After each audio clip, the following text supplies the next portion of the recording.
Hello friends, welcome to exam join YouTube channel. तो जैसे कि आप सबने थंबनेल में देखा ही होगा, आज हम करेंगे महत्वपूर्ण सूचकांक। ठीक है, जनवरी से लेके दिसंबर तक के महत्वपूर्ण सूचकांक को कवर करेंगे, जो कि एग्ज़ाम में इन्हीं से आपके क्वेश्चन बन जाएंगे। वो आपके 100% बिल्कुल तय हैं। ठीक है, बाकी हम अब जो देखने जा रहे हैं कि हमें ज़रूरी क्या है, इंडेक्स रैंकिंग जो हम कवर करेंगे तो उसमें क्या क्या चीज़ ज़रूरी है उसी को हम कवर करेंगे। फालतू चीज़ों का करने का कोई फ़ायदा ही नहीं होता। ठीक है, वो एक प्रकार से दिमाग पे सिर्फ बोझ डालना है। जो चीज़ें जिससे एग्ज़ाम में क्वेश्चन बनते हैं उसी चीज़ को हम कवर करेंगे। तो वो देखिए है क्या, जैसे कि इंडेक्स जारी कौन करता है उसको हम कवर करेंगे। इंडेक्स जारी करने का उद्देश्य क्या है वो हम देखेंगे। रैंकिंग में टोटल देश कितने हैं जिसे शामिल किया गया है वो देखेंगे। पहले स्थान पे कौन है, दूसरे स्थान पे कौन है, तीसरे स्थान पे कौन है, मोस्ट इंपॉर्टेंट बहुत ज़्यादा भारत का स्थान क्या है ये ज़रूरी है। पड़ोसी देशों का स्थान पूछा जा सकता है, पाकिस्तान, बांग्लादेश, नेपाल, इन सबको का स्थान भी पूछा जा सकता है। और आखिरी पायदान पे कौन सा देश है। तो इन सब चीज़ों को हम इस वीडियो में कवर करेंगे, इंडेक्स और रैंकिंग में। ये चीज़ों को आप देख लीजिए। ठीक है, एग्ज़ाम में क्वेश्चन यहीं से भी बनते हैं, यहीं से ही बनते हैं। ज़रूरी नहीं आप हमारे यूट्यूब चैनल पे ही देखते हैं। ठीक है, हमारा जो कंटेंट है काफ़ी अच्छे से इस चीज़ को देखकर तैयार किया जाता है कि पिछले साल में एग्ज़ाम में क्वेश्चन कहाँ से बने हैं, किन किन चीज़ों से बने हैं, उस हिसाब से वीडियो को तैयार किया जाता है। हमारे चैनल पे ही नहीं, आप कहीं से भी अगर तैयारी करते हैं तो आप ये देखिए, यही मेन है जहाँ से एग्ज़ाम में क्वेश्चन बनते हैं। ठीक है, तो यही है जिसको हम वीडियो में कवर करने जा रहे हैं, महत्वपूर्ण सूचकांक जिसे बोला जाता है इंडेक्स एंड रैंकिंग। तो स्टार्ट करते हैं। हमारी करंट अफेयर की सीरीज चल रही है, उसमें हमने बहुत से टॉपिक कवर भी कर चुके हैं। तो पहला क्वेश्चन देखिए, सिंगापुर पहले स्थान पर रहा हेनले पासपोर्ट इंडेक्स। तो हेनले पासपोर्ट इंडेक्स काफ़ी इंपॉर्टेंट है, ये साल में 2 बार जारी होता है। तो सिंगापुर पहले स्थान पे है, जो जुलाई में जो जारी हुआ था, अपडेटेड ही आपको बताऊंगा। तो 195 वीज़ा फ्री अप्रूवल के साथ ये पहले स्थान पे है। अब हमें ये चीज़ें पता होनी चाहिए। आगे देखिए, वीज़ा क्या होता है, पासपोर्ट क्या होता है, वो पहले देखिए। पासपोर्ट होता है हम जिस देश में रहते हैं वो सरकार परमिट देती है, हमारा प्रूफ है कि हम दूसरे देश में जा सकते हैं। ये भारत सरकार का हुआ। तो पासपोर्ट है कि हमने बाहर जाना है, हम भारतीय हैं, तो हमारा ये सबूत है कि हम भारतीय हैं। तो ये भारत सरकार द्वारा हमें बना के भारत सरकार के द्वारा मिलता है, वो हो गया पासपोर्ट। वीज़ा क्या होता है, वीज़ा है आप जिस देश में जा रहे हैं, इंडिया के आप हो, आप दुबई में जा रहे हैं, दुबई की सरकार आपको वीज़ा देगी कि आप हमारे देश में आ सकते हैं। तो ये वीज़ा रहेगा वैलिडेशन डेट तक। कितने दिन का आपको वीज़ा मिलता है, 90 दिन का मिलता है, या उससे कम दिन का मिलता है, या उससे ज़्यादा दिन का मिलता है, तो वो सरकार तय करेगी कि आपको कितने दिन का वीज़ा देना है। जब तक यहाँ की सरकार आपको वीज़ा ना दे, जब तक आप उस देश में नहीं जा सकते, चाहे आपके पास पासपोर्ट है। ठीक है, तो ये चीज़ है वीज़ा और पासपोर्ट में डिफरेंस। अब देखिए, सिंगापुर है पहले नंबर पे, 195 देश में वीज़ा फ्री अप्रूवल, यानी 195 देश तक ये वीज़ा फ्री घूम सकते हैं। जापान, फ्रांस, इटली, जर्मनी और स्पेन दूसरे नंबर पे है ये। ठीक है, इतने ये वीज़ा फ्री अप्रूवल कितना है इनका, 192 देश में घूम सकते हैं। Australia, Finland, Ireland, Luxembourg, Netherland, दक्षिण कोरिया और स्वीडन ये तीसरे स्थान पे है। वीज़ा फ्री अप्रूवल इनका है, 191 देश तक ये घूम सकते हैं। जारीकर्ता हेनले पासपोर्ट पार्टनर फर्म्स है। ठीक है, ये देखिए यूके की है जो है। ठीक है, हेनले एंड पार्टनर्स फर्म। ये वीडियो ट्रिक के साथ होने वाली है, आपने सिर्फ एक ही बार देखेंगे ना, तो आप सिर्फ एक उसको आपने क्विज ही लगानी है बस। ठीक है, आपको पता लग जाएगा कि हमारा ये तैयार हो चुका है। बिल्कुल एक ही बार देखने में आपको याद हो जाएगा। भारत का स्थान 82वां है कितने वीज़ा फ्री अप्रूवल देश के साथ, यानी 48 कितना 58 यानी 58 देश में जो भारतीय है विदाउट वीज़ा फ्री, उस देश का वीज़ा लिए उस देश में जा सकते हैं। सबसे आखिरी है अफगानिस्तान, बहुत ख़राब पोजीशन है, सिर्फ वीज़ा फ्री इसके कितने हैं 26 देश हैं। सीरिया है उसके बाद। ठीक है, कितना है 102वां नंबर है। उसके बाद ईरान है 101वां नंबर है।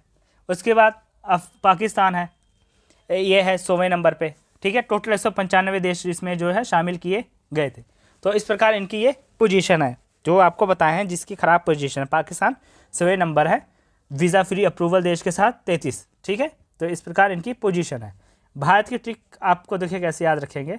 तो इसमें यह है कि आपकी एक ट्रिप है, स्कूल ट्रिप या कोई भी ट्रिप है, वो जा रही है विदेश, ठीक है।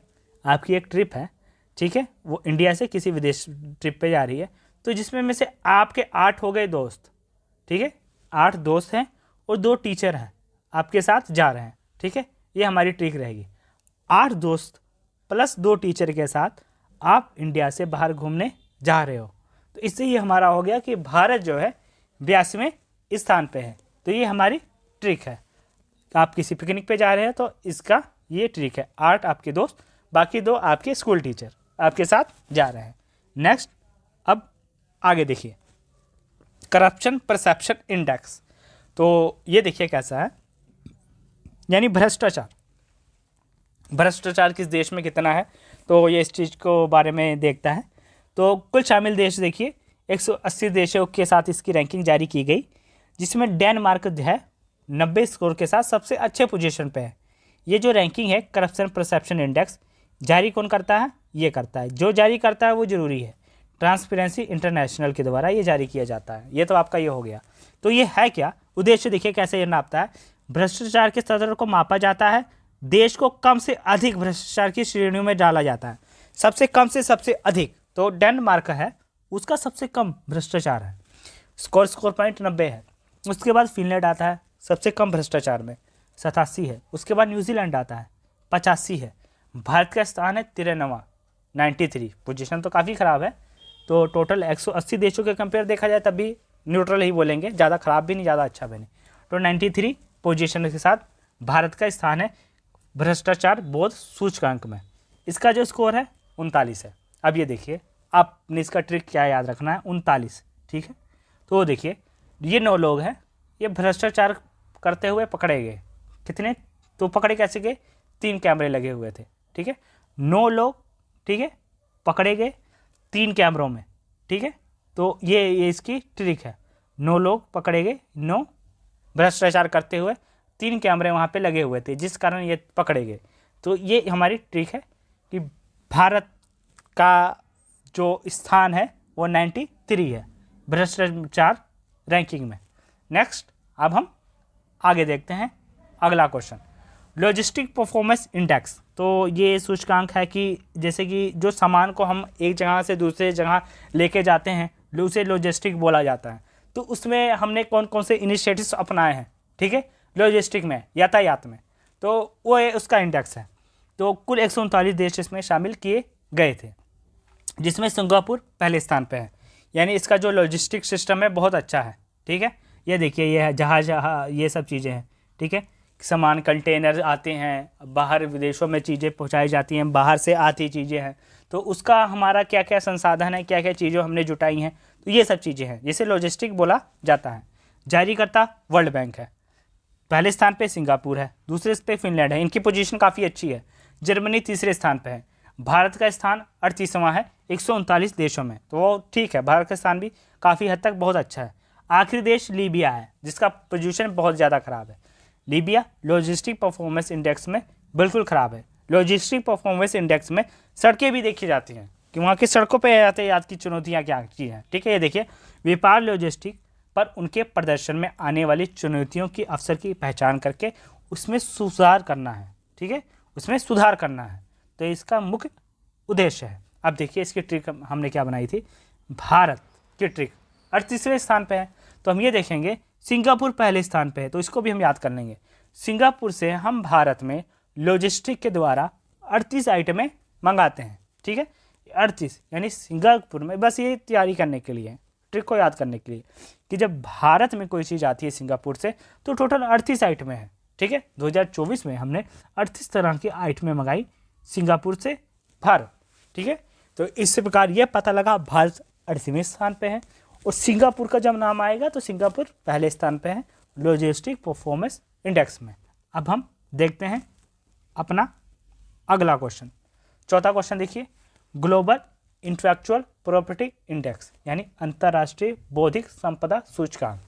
तो इसमें देखिए, तो ये क्या चीज़ें हैं ये भी हम आगे देखेंगे। पहले आप देख लीजिए कि कौन कौन से स्थान पे हैं। कुल जो शामिल देश थे 55 देश इसमें शामिल किए गए थे। अमेरिका पहले स्थान पे है, ठीक है, ये इसके स्कोर हैं परसेंटेज में, वो आप देख लीजिएगा। दूसरे पे यूनाइटेड किंगडम है, तीसरे पे फ्रांस है। भारत का स्थान है 42वां 38.64% के साथ, ठीक है। तो ये है ग्लोबल इंटेलेक्चुअल प्रॉपर्टी इंडेक्स। जारी कौन करता है? यूएस चैम्बर ऑफ कॉमर्स इसे जारी करता है। एग्जाम में जरूर पूछा जाएगा, पूछा गया भी है। तो देखिए उद्देश्य क्या है इसका। नवाचार को बढ़ावा देने में देशों में बौद्धिक संपदा ढांचे की प्रभावशीलता का आंकलन करना। अभी आपको समझ में नहीं आया तो वो देखिए क्या चीज़ है। इंटेलेक्चुअल प्रॉपर्टी वो चीज़ें होती हैं जब हम कोई चीज़ें बनाते हैं या इनोवेट करते हैं तो उसका पेटेंट, कॉपीराइट अन्य देश के पास या अपने समाज में ही किसी के पास ना हो, ठीक है।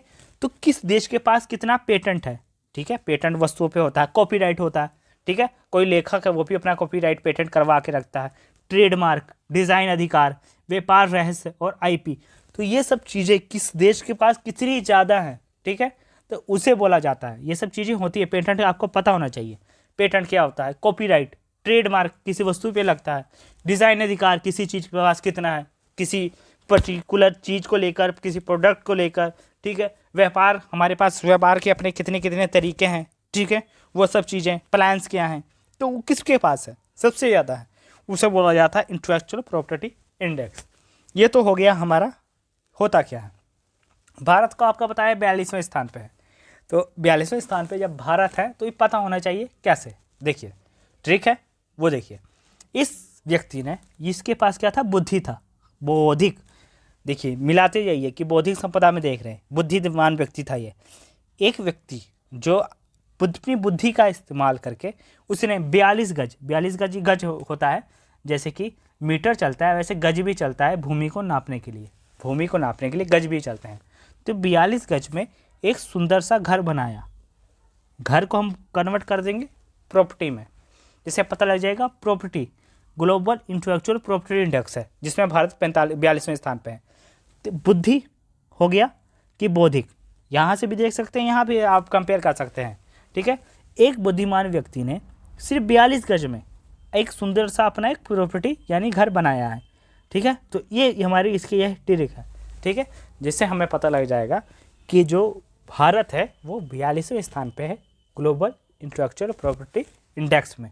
नेक्स्ट अब हम आगे देखते हैं जेंडर इनइक्वालिटी इंफॉर्मेशन। जेंडर क्या है? जेंडर इनइक्वालिटी इंडेक्स यानी लैगिंग असमानता सूचकांक। तो ये देखिए इसमें जो सबसे खराब प्रदर्शन है वो सूडान का है, ठीक है। सबसे खराब प्रदर्शन सूडान का है, यानी मेल और फीमेल में समानता कितनी है, ठीक है।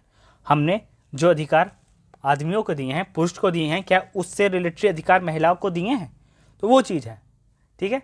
तो इससे डेनमार्क बेस्ट है, सबसे ज़्यादा उसने ऐसे अधिकार दिए हैं महिलाओं और पुरुषों को बराबर बराबर। टोटल दूसरे पे है नॉर्वे, तीसरे पे है स्विट्ज़रलैंड, चौथे पे है अपना ये भारत। देखिए 108वें स्थान पे है, ठीक है। भारत का स्थान है 8वां है, ठीक है। कुल शामिल देश 193 देश शामिल थे, भारत का स्थान याद रखिएगा 108वां है। सबसे खराब देश सूडान है, ठीक है। जारी कौन करता है? यूनाइटेड नेशन डेवलपमेंट प्रोग्राम, इसके द्वारा ये जारी किया जाता है। ये दुनिया भर में विभिन्न देशों में हो रहे महिलाओं में असमानता को प्रदर्शित करता है। कौन से देश में किसके द्वारा कितनी सरकार, इसमें मतलब बहुत सी ऑर्गेनाइजेशन भी हो जाती है शामिल कि किसी इस ऑर्गेनाइजेशन में या सरकारी किसी ऑर्गेनाइजेशन में मेल की सैलरी, फीमेल की सैलरी, ये सब चीज़ें देखी जा सकती हैं। वहाँ की सरकार के द्वारा क्या इनिशिएटिव्स उठाए गए हैं, कौन से प्रोग्राम चलाए गए हैं महिलाओं के लिए, ये सब चीज़ें देखी जाती हैं जब ये रैंकिंग जारी की जाती है। अब ये देखिए इसकी याद करने की ट्रिक क्या है। हमने आपको बताया कि भारत का स्थान 108वां है 2000, ये देखिए 22 है। पहली बात, रैंकिंग अब जारी हुई है 2024 में, लेकिन ये 2022 की रैंकिंग अब जारी हुई है, तो आपको इस वीडियो में कवर करवाया है। तो देखिए 2011 की जनगणना ये अभी तक एग्ज़ाम में पूछी जाती है। अभी हमारे भारत में इसके बाद अभी कोई जनगणना वैसे हुई नहीं है, तो यही जनगणना अभी लेटेस्ट मानी जाएगी, जो अभी हाल फिलहाल में मतलब 2011 में हुई थी।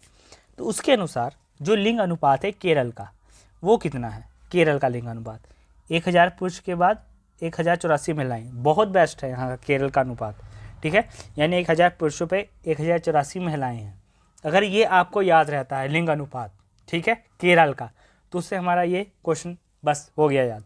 जेंडर इनइक्वालिटी, मेल और फीमेल, लिंग अनुपात में मेल फीमेल देखा जाता है। तो 1084 इसमें से आपने सिर्फ 4 कम करना है, वो हो जाएगा 108। तो भारत का स्थान 108 है लैंगिक असमानता सूचकांक 2022 में। ये हमारी ट्रिक है। आगे देखिए बिजनेस इन्वायरमेंट इंडेक्स। तो ये देखिए इसमें कुल जो देश शामिल किए गए वो है 82, ठीक है, यानी बिजनेस करने के लिए कौन सा देश कितना परफेक्ट है, ठीक है।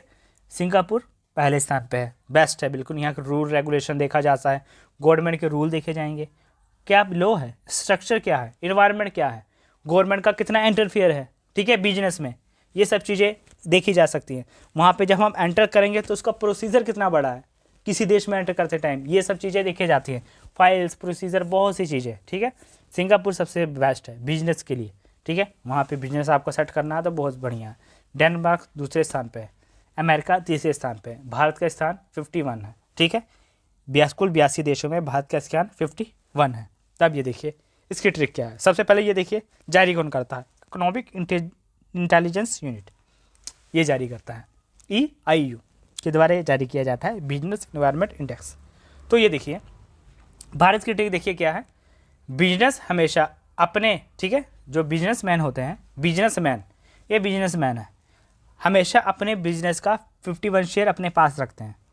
अब ये देखिए है क्या, कोई भी बड़ी कंपनी है वो शेयर बेचती है, रिलायंस के शेयर, सबके शेयर आपने सुने होंगे, तो मालिक वो हो गया, ओनरशिप जो होती है भारत में, ये जो सिस्टम बना है, जिसके पास 51 शेयर होंगे वो मालिक होगा, ठीक है। बाकी 49 तक वो अपने शेयर मार्केट में लगा के बेच सकती है, ठीक है, आम पब्लिक डील कर सकते हैं या बाकी अपने जो उसके एम्प्लॉयज़ है उसको भी वो बेच सकती है, लेकिन 51% शेयर है वो उसके पास रहेंगे, ठीक है, लेकिन वो रहेगा बिजनेसमैन, बिजनेसमैन ही ऐसा करेगा, ठीक है। तो बिजनेसमैन, तो इसी बिजनेस से हमारा ये याद रहेगा कि 51 पे क्या है, 51 पे भारत का स्थान है, यानी बिजनेस के जो शेयर, ये एक्चुअल में जो अकाउंट्स के या कॉमर्स के स्टूडेंट होंगे उनको पता होगा, ठीक है। ओनरशिप 51 पे आप दर्शा सकते हैं कि हम इस कंपनी के ओनर हैं, ठीक है। तो यानी यही हमारी ट्रिक हो जाएगी कि बिजनेसमैन 51 शेयर अपने पास रखते हैं। तो बिजनेस से बिजनेसमैन, बिजनेस याद आ जाएगा तो इससे पता लग जाएगा भारत का स्थान। तो ये हमारी ट्रिक है। अब हम आगे देखते हैं अगला question, world cyber crime index. तो ये देखिए साइबर क्राइम हो गया डिजिटल, जिसे बोलते हैं डिजिटल किसी चीज़ को हैक करना या क्राइम करना, विश्व साइबर सुरक्षा सूचकांक। तो इसमें देखिए क्या क्या चीज़ें हैं, किन किन चीज़ों को शामिल किया गया है, टोटल कितने देश हैं, तो इसको हम देखेंगे। कुल 193 देश हैं। पहला स्थान रूस है, ठीक है, जहाँ पे साइबर क्राइम को इसने काफ़ी कंट्रोल करके रखा हुआ है। वहाँ पे रूल रेगुलेशन साइबर क्राइम पे काफ़ी अच्छे हैं, उनका प्रोटेक्शन वाली चीज़ काफ़ी अच्छी है, यानी उनके अगर किसी चीज़ को आपने हैक करना है, जो हैकर्स होते हैं, तो उनके लिए काफ़ी मुश्किल होगा। यूक्रेन दूसरे स्थान पे है, चीन तीसरे स्थान पे है, भारत का स्थान 10वां है, बहुत अच्छा पोजीशन पे है भारत, टॉप 10 में भारत की जगह है टोटल 193 देशों में, ठीक है। वर्ल्ड साइबर क्राइम इंडेक्स में जारी करता है अंतर्राष्ट्रीय दूरसंचार संघ के द्वारा ये जारी किया जाता है। तो 2015 से इसकी शुरुआत हुई थी वर्ल्ड साइबर क्राइम की, ठीक है, जिससे साइबर क्राइम के बारे में लोगों के बारे में अवेयर बढ़े, ठीक है, कि किसी जैसे कि होती है किसी का बड़ा कोई सेलिब्रिटी है तो उसका ट्विटर हैंडल वो हो जाता है, हैक हो जाता है, ये सब चीज़ें होती हैं, तो ये सब साइबर क्राइम के अंडर ही आती हैं। तो इसका उद्देश्य क्या है, इस सूचकांक का उद्देश्य है साइबर सुरक्षा के संदर्भ में देश को मजबूत करना, उनको अवेयर करना, कोई भी देश हो, कि साइबर क्राइम से कैसे बचें, कौन से रूल रेगुलेशन अपनाएं, ठीक है, साइबर हमलों से बचना और उनकी चुनौतियों को सामना करने योग्य बनाना। तो ये उद्देश्य हो गए, ठीक है। भारत की ट्रिक देखिए क्या है, साइबर क्राइम होगा किस पे, ऑनलाइन होगा, तो उसके लिए हमारा क्या चाहिए, सेटअप चाहिए कंप्यूटर का, ठीक है, कंप्यूटर का सेटअप चाहिए। भारत का स्थान है 10वें नंबर पे। तो हमारा जो याद करने का क्या ट्रिक है वो देखिए, हमारी याद करने की जो ट्रिक है कि जो हमारा जो कंप्यूटर है उस पर लगते हैं एग्ज़ाम में ग्रेड ABC, जो भी लगते हैं ग्रेड लगते हैं, नंबर तो लगते ही नहीं है, ठीक है। तो हम ये याद रखेंगे कि जो ग्रेड है वो 10 नंबर का होता है, ठीक है। जो हम कंप्यूटर का एग्ज़ाम देते हैं 10th तक, 8th तक, 7th तक, तो हमारा सिर्फ 10 नंबर का होता है कंप्यूटर, ठीक है। तो बस उसी 10 नंबर से याद रखेंगे क्या, साइबर क्राइम। कंप्यूटर से हो जाएगा कि क्राइम किस पे होते हैं, जब एग्ज़ाम में क्वेश्चन बनेगा तो चीज़ें खुद आएंगी क्लिक, क्राइम से जब आपको क्या याद आएगा, साइबर क्राइम से, तो साइबर क्राइम से हमें क्या याद आएगा, कंप्यूटर। ठीक है, तो उस कंप्यूटर से हमें पता लग जाएगा कि पेपर 10 नंबर का होता है, तो इस प्रकार भारत का जो स्थान है वो है 10वें स्थान पे है। अब हम आगे देखते हैं अगला, बिजी एयरपोर्ट रैंकिंग में। ठीक है, सबसे व्यस्तम जो एयरपोर्ट रहा है वो अटलांटा एयरपोर्ट अमेरिका का रहा है। उसके बाद दूसरे नंबर पे दुबई है, तीसरे नंबर पे डलास एयरपोर्ट। ठीक है, ये भी अमेरिका का है। भारत का स्थान जो है 10वें नंबर पे है, वो है इंदिरा गांधी इंटरनेशनल एयरपोर्ट जो कि दिल्ली में है। ठीक है, IGI Indira Gandhi international airport 10वें स्थान पे। तो ये इसका स्थान भारत में आप देख सकते हैं, टॉप 10 में भारत ने जगह बनाई है एयरपोर्ट में, बिजी एयरपोर्ट में, कि सबसे ज़्यादा कौन सी एयरपोर्ट पे नागरिकों ने अपना जो है यात्रा की है। तो इंदिरा गांधी इंटरनेशनल एयरपोर्ट 10वें स्थान पे है। जारीकर्ता एयरपोर्ट काउंसिल इंटरनेशनल है, ये जारी करता है। ठीक है, अब हम आगे देखते हैं अगला क्वेश्चन। आगे वर्ल्ड प्रेस फ्रीडम इंडेक्स तो है विश्व प्रेस स्वतंत्रता सूचकांक। तो ये काफ़ी इंपॉर्टेंट इंडेक्स है, बहुत मोस्ट इंपॉर्टेंट इंडेक्स है, इसको जरूर आपने याद रखना है। ठीक है, बाकी ट्रिक के साथ तो आपको तो तुरंत याद हो जाएगा, लेकिन ये बहुत ज़रूरी है। प्रेस की क्या स्वतंत्रता है, ठीक है, मीडिया कितना आज़ाद है, किसी देश में मीडिया को बोलने की कितनी आज़ादी है, ये चीज़ है। ठीक है, विश्व प्रेस स्वतंत्रता सूचकांक। ठीक है, कुल 180 देश इसमें शामिल हैं जिसका सर्वे किया गया था। तो पहले नंबर पे नॉर्वे है, सबसे बेस्ट है, यानी प्रेस को बोलने की आज़ादी पूरी है। डेनमार्क है उसके बाद, फिर उसके बाद है स्वीडन जिसको रैंक किया गया है। भारत का स्थान 159 है, जिसकी पोजीशन आप बोल सकती है बस बहुत ज़्यादा ख़राब है। ठीक है, प्रेस की स्वतंत्रता में कि बोलने की आज़ादी मीडिया को कितनी है। जारीकर्ता रिपोर्ट्स विदाउट बॉर्डर, ये जारी करता है इसे। उद्देश्य देखिए क्या है, दुनिया भर में प्रेस की स्वतंत्रता और पत्रकारों में हो रहे हमलों, उन पर हमले कितने हो रहे हैं, उनकी सुरक्षा को दर्शाता है। मतलब कई देशों में तो जैसे कि नॉर्थ कोरिया देख लिया जाए, वहाँ की पोजीशन तो पूछिए मत, बहुत ख़राब है। ठीक है, बिल्कुल ही समझ लो जो वहाँ की सरकार बोलेगी उन्हें वही चीज़ दिखानी है। तो ये सब चीज़ें हैं। प्रेस की कितनी स्वतंत्रता है, कितने वो खुल के चीज़ों को बोल सकते हैं। अगर वो ज़्यादा कुछ बोलेंगे तो वहाँ की सरकारें हैं या वो चीज़ें हैं जो उन पर हमले होंगे या और उनकी सुरक्षा को खतरा रहेगा, ये सब चीज़ें हैं। ठीक है, 180 देशों के साथ इसका सर्वे हुआ। भारत का स्थान 159 है। सबसे ख़राब पोजीशन इरिट्रिया देश है, वो सबसे ख़राब पे है। दूसरे नंबर पे सबसे ज़्यादा ख़राब है सीरिया है, जहाँ पे प्रेस की स्वतंत्रता एकदम ख़त्म हो चुकी है। ठीक है, तो भारत का स्थान 159 है, इसके भी कोई हालात काफ़ी अच्छे नहीं हैं, लेकिन चलिए 180 देशों में 159 पे है। तो ट्रिक देखिए, हम 15/9 है, हमसे हम कहेंगे 15/8। ये स्वतंत्रता की बात हो रही है, प्रेस स्वतंत्रता के बारे में। तो 15/8 से हमारा क्या याद आएगा कि देश स्वतंत्र हुआ था, 15 अगस्त को देश आज़ाद हुआ था। से इसके एक महीने बाद 15/9 आया, यानी 159, जिसके बोलेंगे कि प्रेस की आज़ादी हुई। देश की आज़ादी के एक महीने बाद प्रेस की आज़ादी, ये हमारी ट्रिक रहेगी। 15/9 159, 15 सितंबर, उसको हम लिखेंगे 159 की तरह। तो इससे हमें यह पता लग जाएगा कि यह हो गया प्रेस का सूचकांक, कि भारत का स्थान 159 है। वर्ल्ड प्रेस डे मनाया जाता है 3 मई को। ये देखिए, भारत की आज़ादी के एक महीने बाद प्रेस की आज़ादी 159 यानी 15 सितंबर। तो ये हमारी ट्रिक है। अब हम आगे देखते हैं अगला, ग्लोबल पीस इंडेक्स। शांति प्रिय देशों में जो कि शांति सूचकांक, आइसलैंड ये हमेशा टॉप पे ही रहता है। ठीक है, बहुत सालों से यही टॉप पे है लगातार। पहला स्थान विश्व शांति सूचकांक में आइसलैंड पे है, दूसरा आयरलैंड है, तीसरा है ऑस्ट्रेलिया है। भारत का स्थान 116 है। कुल शामिल देश हैं 163 में, भारत का स्थान 116 है। तो दुनिया भर में सभी देशों में शांति का आकलन करना, शांति का आकलन में बहुत सी चीज़ें आ जाएंगी।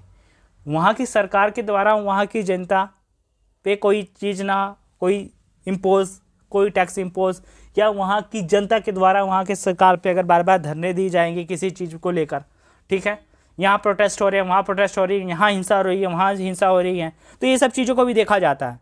ठीक है, तो देखिए भारत की तभी तो 163 में देखिए 116 पोजीशन पे है। ठीक है, किसी चीज़ को, किसान धरना हो गया, यह धरना, बाद में छात्रों का प्रदर्शन देख ही रहे हैं, इतने पेपर नकल किए जा रहे हैं।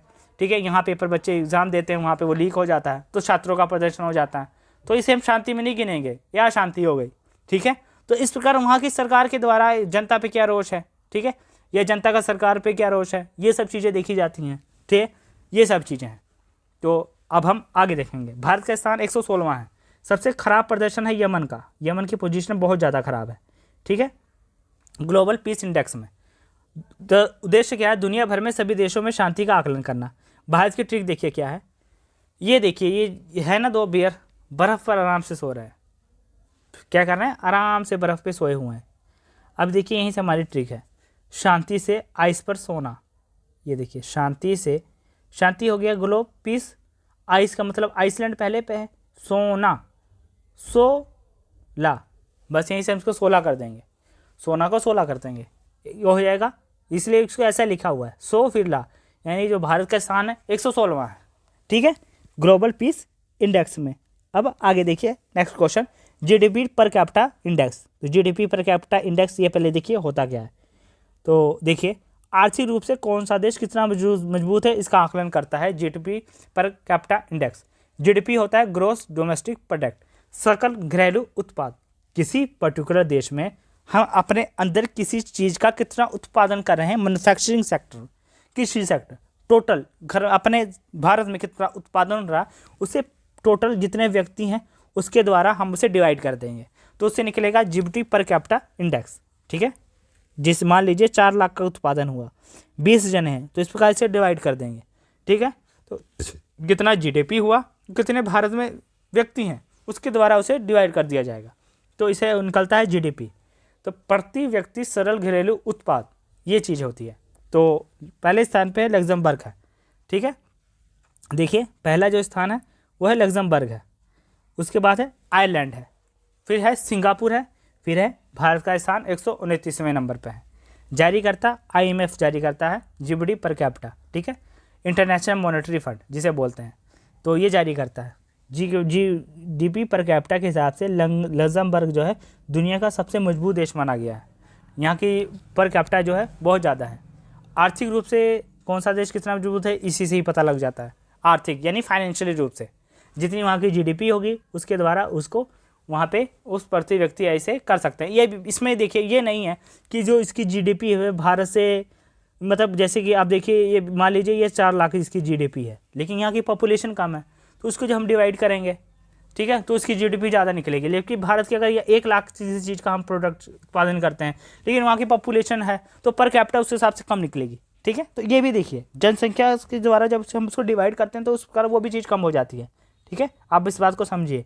तो ज़रूरी नहीं कि अगर जीडीपी किसी देश की ज़्यादा हो, ठीक है, जो हम सरल घरेलू उत्पाद करते हैं, लेकिन वहाँ की जब जनसंख्या ज़्यादा होगी उसके द्वारा जब वो डिवाइड होगा तो वो ऑटोमेटिकली कम हो जाएगी, ठीक है। तो वहाँ की जनसंख्या पे भी चीज़ निर्भर करती है। ये इंडेक्स जो निकाला गया है जिस हिसाब से हम उसकी बात कर रहे हैं, ठीक है। अब भारत की ट्रिक देखिए क्या है, भारत में एक अच्छी लग्जरी से क्या हो जाएगा, लग्जमबर्ग पहले नंबर पे है, ये हमारी ट्रिक इसमें निकल गई। भारत में एक अच्छी लग्जरी लाइफ जीने के लिए 12 से 9 घंटे तक काम करना पड़ता है, तब जाके बेस्ट गुजारा जिसे है होता है। तो ये 12 और 9 129वें स्थान पे भारत है जीडीपी में, बस इसको याद करने की ट्रिक ये है। अब आगे देखिए, इन्वायरमेंट परफॉर्मेंस इंडेक्स, पर्यावरण प्रदर्शन सूचकांक में कौन सा देश कैसे है। तो ये देखिए पहले स्थान पे एस्टोनिया है पर्यावरण प्रदर्शन सूचकांक में, दूसरे पे लग्जमबर्ग है, तीसरे पे जर्मनी है, भारत का स्थान है 176वां भारत का स्थान है। कुल शामिल देश हो गए 180 जिसका सर्वे हुआ था, ठीक है। जारी करता है अमेरिकी येल विश्वविद्यालय के पर्यावरण कानून और नीति केंद्र के द्वारा ये जारी किया जाता है, ठीक है। तो यानी पर्यावरण को लेके कोई सा देश कितना अवेयर है कि हम अपने पर्यावरण को बचाएं, उसको सुरक्षित रखें, हमारे लिए पर्यावरण कितना जरूरी है। आज दिल्ली का हाल कितना बुरा है, ठीक है। तो ये वही चीज़ है, पर्यावरण के साथ हम किस तरह स्टेप कर रहे हैं, बिजनेस को बढ़ा रहे हैं, जंगल को काट रहे हैं, ये सब चीज़ें आती हैं। भारत की ट्रिक देखिए तो वो जो कि 176वें स्थान पे है, टोटल 180 देश में 176वें स्थान पे है, यानी क्या है, बिल्कुल डल, बहुत ज़्यादा खराब पोजीशन है, एकदम ख़त्म, ठीक है। 177वें पे म्यांमार है, उसके बाद 178वें पे लाओस है, वियतनाम सबसे नीचे है 180वें स्थान पे, पाकिस्तान 179 पे है, ठीक है। तो हम कितना पीछे हैं टोटल देशों में देखा जाए, 4, नहीं तो सीधे हम 180वें पे आए, ठीक है। तो उसी 4 को हम याद रखेंगे, पर्यावरण को सुरक्षित रखने के लिए कम से कम 4 पेड़ लगाने जरूरी हैं। ठीक है, टोटल अगर 180 देश का सर्वे हो रहा है तो वही 4 हम घटाएंगे तो हमारा 176 आ जाएगा। ठीक है, उसी 4 से हम याद रखेंगे। पर्यावरण को सुरक्षित रखने के लिए कम से कम 4 पेड़ लगाने तो जरूरी है ही। अब हम अगला देखते हैं, ग्लोबल एनर्जी ट्रांजैक्शन इंडेक्स, वैश्विक ऊर्जा संक्रमण सूचकांक।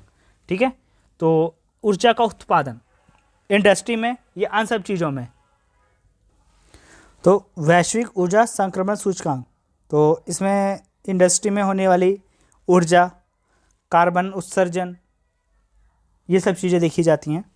पहले स्थान पे स्वीडन है, पोजीशन इसकी सही है, फिर डेनमार्क है, फिर फिनलैंड है। भारत का स्थान है 63वां और चीन का स्थान है 20वां। टोटल 120 देश शामिल किया गया था ग्लोबल एनर्जी ट्रांजैक्शन इंडेक्स में। ठीक है, तो जारी कौन करता है? वर्ल्ड इकोनॉमिक फोरम के द्वारा ये जारी किया जाता है। सरल भाषा में ये ऊर्जा के उत्पादन के कारण कार्बन डाइऑक्साइड गैसों के उत्पादन में कमी को प्रोत्साहित करता है कि कार्बन का कम से कम उत्पादन हो। गैर जीवाश्म आधारित बिजली संयंत्रों को प्रोत्साहित करता है। तो ये सब चीज़ें इसमें इम्पोर्टेंट है। इसमें ये भी चीज़ आ गई कि हम ई व्हीकल की तरफ कितनी आगे बढ़ रहे हैं, कौन सा देश कितना आगे बढ़ रहा है। ठीक है, तो ये सब चीज़ें भी देखी जाती हैं। तो इस प्रकार जो भारत का स्थान है वो 63वां है। ठीक है, अब इसमें हम ये याद रखेंगे, एनर्जी जो होती है, अगर साइंस के हिसाब से देखा जाए ऊर्जा, तो बल्ब में कितनी ऊर्जा होती है, तो वो हम कहेंगे 63 एम्पायर। ठीक है, 63 एम्पियर जिसे बोला जाता है। ठीक है, तो बर्फ़ में एक बल्ब है, उसमें 63 एम्पियर यानी 63 बल्ब की जितनी क्षमता होगी ऊर्जा, उसी ऊर्जा से हम इस चीज़ को याद रखेंगे। आगे, कॉस्ट ऑफ लिविंग इंडेक्स, तो ये क्या चीज़ है कि किसी शहर में आप रह रहे हैं तो वो कितना महंगा है, उसे बोला जाएगा कॉस्ट। तो सबसे महंगा हांगकांग शहर आएगा, फिर सिंगापुर, फिर स्विट्ज़रलैंड का ज्यूरिख शहर। सबसे ज़्यादा जीवन यापन यहाँ पे अगर कोई रह रहा है तो यहाँ पे उसका बहुत खर्चा है, कॉस्ट बहुत है लिविंग के लिए, एक सिंपल लाइफ जीने के लिए। मुंबई का जो है 136वें नंबर पे है। मुंबई, भारत का स्थान जो है मुंबई, वो 136वें नंबर पे है। जारी करता मर्सर है, तो ये जो मर्सर जारी करता है इसे, तो इसमें किन किन चीज़ों को देखा गया है?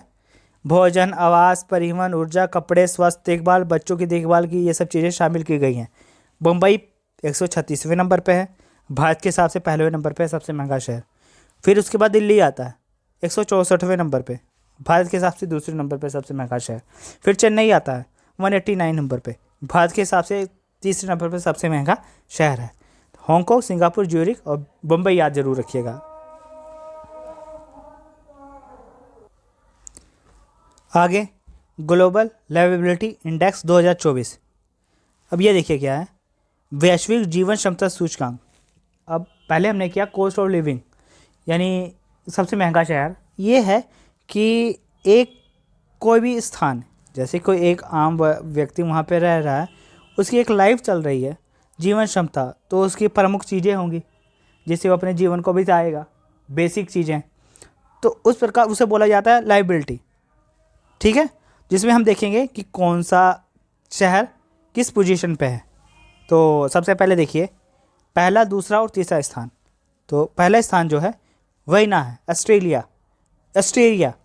ठीक है, उसके बाद डेनमार्क है, फिर स्विट्ज़रलैंड है जो कि सबसे अच्छे शहरों की सूची में है एक लाइफ को जीने के लिए। ठीक है, जारी करता इकोनॉमिक इंटेलिजेंस यूनिट है। इसमें भी देखा गया है सूचकांक में शिक्षा, स्वास्थ्य सेवा, संस्कृति, पर्यावरण, स्थिरता, बुनियादी ढांचे, इन सब चीज़ों को देखा जाता है। ठीक है, रहने योग्य शहर जिसे बोला जाता है, रहने योग्य शहरों में कौन सा स्थान सबसे बेस्ट है, सबसे ख़राब पोजीशन। अब इसमें ये हो गया कि आतंकवाद, कहीं पे यहाँ बम ब्लास्ट हो रहे हैं, वहाँ बम ब्लास्ट हो रहे हैं, तो उसकी जो पोजीशन पूछिए ना वो कितनी ख़राब हो गई। तो ये सब चीज़ें हैं, वहाँ पे अपराध कितने हैं, तो इसमें ये चीज़ देखी जाएगी। पहले हमने तो देखा था बस ऐसे ही सबसे महंगा शहर कौन है, बस इतना था इसमें, लेकिन गवर्नमेंट वहाँ पे कितनी स्थिर है ये भी देखेंगे। तो ये जितने आप देख रहे हैं यहाँ की राजधानियाँ ही हैं, ये देखिए। तो उसके बाद कारकस सबसे ख़राब पोजीशन है यहाँ पे रहने योग्य, वेनेजुएला का है राजधानी है। कीव, यूक्रेन में भी हमला हुआ था कितना, वहाँ पे रशिया यूक्रेन का युद्ध हुआ। ठीक है, उसके बाद पपुआ न्यू गिनी, यहाँ पे कीव नहीं आएगा, पपुआ न्यू गिनी का एक जगह है, तो वहाँ भी काफ़ी ख़राब पोजीशन है। नेक्स्ट क्वेश्चन हमारा 16वां। ठीक है, SDG इंडिया इंडेक्स 2023 और 24, ये है क्या? इसका मतलब है सस्टेनेबल डेवलपमेंट गोल्स, ठीक है, सतत विकास लक्ष्य सूचकांक। तो ये देखिए नीति आयोग के द्वारा इसकी शुरुआत हुई, तो इसमें कुछ गोल्स निर्धारित किए गए जो कि सभी राज्य सरकार के द्वारा उसको अचीव करना था। जिस राज्य सरकार ने अगर अच्छा अचीव किया तो उसे बेस्ट पोजीशन दिया गया, जिसने उस गोल्स को अचीव नहीं कर पाए उसे खराब पोजीशन में रख दिया गया। तो नीति आयोग के द्वारा ये किया गया। जब मोदी सरकार की गवर्नमेंट आई 2014 में, तो जो पंचवर्षीय योजना चल रही थी उन्होंने उसको ख़त्म करके 1 जनवरी 2015 को नीति आयोग की स्थापना की, national institute of transforming India. वो थी पंचवर्षीय योजनाएं होती थी जिसमें हम देखते थे कि हमने 5 सालों में क्या क्या करना है। अब ये हुआ SCD, सस्टेनेबल डेवलपमेंट गोल्स। तो नीति आयोग ने कुछ गोल्स बनाए, तो फिर इसने कहा कि सभी राज्यों को हम इसे अपने अपने राज्य में इम्प्लीमेंट करेंगे। जिसने अच्छा किया वो बेस्ट, जिसने खराब किया वो डल। गोल्स क्या थे? गरीबी हटाना, जीरो हंगर, भुखमरी को कम करना, अच्छी हेल्थ हो उन राज्यों की, अच्छा एजुकेशन दें, समानताएं हो मेल फीमेल में, क्लियर वाटर दें, नालियों की व्यवस्था अच्छी हो, एनर्जी कितनी है वहाँ पे, ठीक है, जैसे सोलर एनर्जी बोले, बिजली की हो गई, इंडस्ट्री कितनी वहाँ पे जा रही हैं, ये सब चीज़ें देखना। क्लाइमेट क्या कितना हस्तक्षेप है वहाँ पे, लाइफ कितना लोगों का अच्छा है वहाँ पे, न्याय व्यवस्था कैसी है। तो ये सब चीज़ें थी इम्प्लीमेंट करना।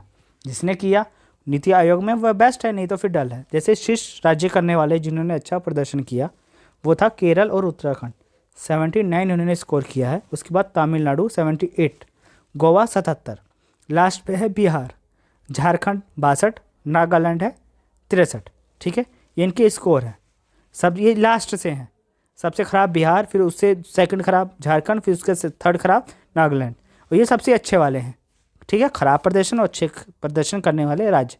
नीति आयोग के द्वारा इसे इंडेक्स को जारी किया जाता है कि हमारे इन लोगों ने इतने गोल्स को अचीव किया।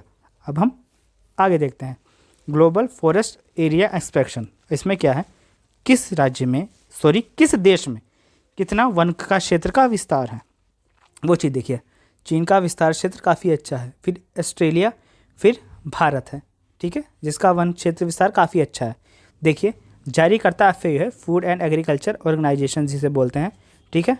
चीन वन क्षेत्र का विस्तार कितना है, 1,93,07,000 हेक्टेयर है, बहुत अच्छा पोजीशन है। ऑस्ट्रेलिया 44 कितना है, 4 लाख कितना आ जाएगा, ये इकाई है सैकड़ा हज़ार, ये देखिए ये, हाँ 44,06,000, ठीक है। उसके बाद भारत है 2,66,000 हेक्टेयर। तो ये है हमारी पोजीशन। तीसरे स्थान पे सबसे ज़्यादा वन क्षेत्र भारत में देखा जाए आंध्र प्रदेश में है, वह उसके बाद अरुणाचल प्रदेश, फिर उसके बाद असम में है, ठीक है। अब हम बढ़ते हैं आगे। तो तीसरा स्थान था, तो इसकी कोई हमने ट्रिक नहीं बनाई भारत की। ग्लोबल इनोवेशन इंडेक्स यानी 17वां वैश्विक नवाचार सूचकांक। तो ये देखिए इसमें स्विट्ज़रलैंड पहले पे है इनोवेशन में, नई नई चीज़ें की खोज करना, इनोवेशन यानी वहाँ का बच्चों का माइंड इनोवेशन में कितना है, हम कोई नई चीज़ों का कितना इनोवेट कर पा रहे हैं। स्विट्ज़रलैंड बेस्ट इसमें, स्वीडन दूसरे पे है, अमेरिका तीसरे पे है, भारत 39वें स्थान पे है। टोटल 133 देश में भारत 39वें स्थान पे है, यानी भारत की पोजीशन भी बहुत अच्छी है, ठीक है। हमने इनोवेशन की तरफ हम भी बढ़ रहे हैं, नई नई चीज़ें खोजना, ठीक है। अब इसमें ये देखिए भारत की ट्रिक पहले हम देखेंगे, उससे पहले हम ये देख लीजिए और पोजीशन, सबसे ख़राब पोजीशन 133वें स्थान पे, कुल शामिल 133 देश थे। अंगोला सबसे ख़राब पोजीशन पे है, नाइजर उससे थोड़ा बढ़िया लेकिन ख़राब पोजीशन, माली ख़राब पोजीशन पे है, और इथियोपिया, ये सब बहुत ख़राब पोजीशन पे है। कोई इनोवेशन यहाँ पे कुछ है ही नहीं, ठीक है, इतना मतलब ख़राब पोजीशन है। भारत का स्थान 39वां है। अब हमने क्या करना है, स्विट्ज़रलैंड इतना अच्छा स्थान है, तो अगर हम ये माने कि स्विट्ज़रलैंड 3 गुना सोच रहा है अपने माइंड के हिसाब से, ठीक है, तो हमें इससे आगे निकलने के लिए 3 गुना 3 9 गुना सोचना पड़ेगा। ये 3 और ये 9 मिलके बनाएंगे 39। अगर ये 3 गुना सोच रहा है जो हमारे टॉप पोजीशन पे है, कोई भी उसको हमने कंपटीशन देनी है, तो हमें इसका 3 गुना और सोचना पड़ेगा, 3 गुना, तो वो 9 हो जाएगा। बस यही हमारी ट्रिक रहेगी। अब हम आगे देखते हैं। आगे जारी कौन करता है इसे, ये देख लीजिएगा, वैश्विक बौद्धिक संपदा संगठन के द्वारा यानी WIPO के द्वारा जारी किया जाता है। अगला क्वेश्चन, ग्लोबल हंगर इंडेक्स भुखमरी में, तो ये देखिए विश्व भुखमरी सूचकांक, तो इसको हम देखेंगे। विश्व भुखमरी सूचकांक में चीन, यूएई, कुवैत सहित 22 देश इस इंडेक्स पे पहले स्थान पे हैं। चीन, यूएई, कुवैत में जो 22 देश हैं पहले स्थान पे हैं। यूएई जो कि पूरा समझ लीजिए मतलब किस हिसाब से इंडेक्स जारी किया गया है, पूरा राजस्थान मतलब राजस्थान की तरह एरिया, जैसे मरुस्थल वाला बोला जाए उस प्रकार एरिया। कुवैत जहाँ पे अनाज का, यहाँ पे पेट्रोल होते हैं, वो बेस्ट है हमारे से अच्छे। भारत जिसे अनाज का दाता बोला जाता है, अन्नदाता, वो कितने ख़राब पोजीशन पे है। ये रैंकिंग का है कि भारत को इस पर ट्रस्ट कभी रहा नहीं है। भारत सरकार इस रैंकिंग पे इतना ट्रस्ट करती नहीं है जो ये रैंक जारी करता है। नेपाल 68 पोजीशन पे है, अच्छा पोजीशन है भारत से। श्रीलंका जहाँ पे इतनी महंगाई हुई, सरकार उथल पुथल हुई, वो भी स्थिति इसकी अच्छी है। बांग्लादेश 84वें स्थान पे है। पाकिस्तान की रैंकिंग 109 है। जारी करता कौन है? कर्सन वर्ल्ड हंगर गैप के द्वारा इसे जारी किया जाता है। भारत का स्थान 105वां है। इस देश में भुखमरी की जो स्थिति है वो जानकारी देता है, किस देश में कितनी भुखमरी है। तो भारत के स्थान 105वां इन्होंने इतना कम रखा हुआ है। यूएई, कुवैत जहाँ पे अनाज मतलब तेल के उत्पादन होते हैं वो हमसे आगे हैं। भारत जो कि अन्नदाता बोला जाता है, हम बल्कि अनाज एक्सपोर्ट करते हैं। ठीक है, कुछ मानकर देखिए। अल्प पोषण देखे जाते हैं बच्चों में। शिशु मृत्यु दर कितनी है ये देखी जाती है। चाइल्ड वेस्टिंग यानी वो मतलब उम्र के हिसाब से कितने मोटे हैं, कुपोषण के शिकार तो नहीं है। चाइल्ड स्टैंडिंग यानी उम्र के हिसाब से कितने लंबे हैं। ठीक है, ये सब चीज़ें देखी जाती हैं। तो विश्व भुखमरी सूचकांक में ये मानक है। भारत का स्थान 105वां है, ये याद रखिएगा। बाकी पड़ोसी देशों के देख लीजिएगा थोड़ा बहुत कितना है। ठीक है, अब हम आगे करते हैं अपना आखिरी क्वेश्चन। इसी में से आपके क्वेश्चन बन लेते हैं, बेफिक्र होके जाइए पेपर देने। फर्स्ट ग्लोबल नेचर कंजर्वेशन, तो पहला ये संस्करण था।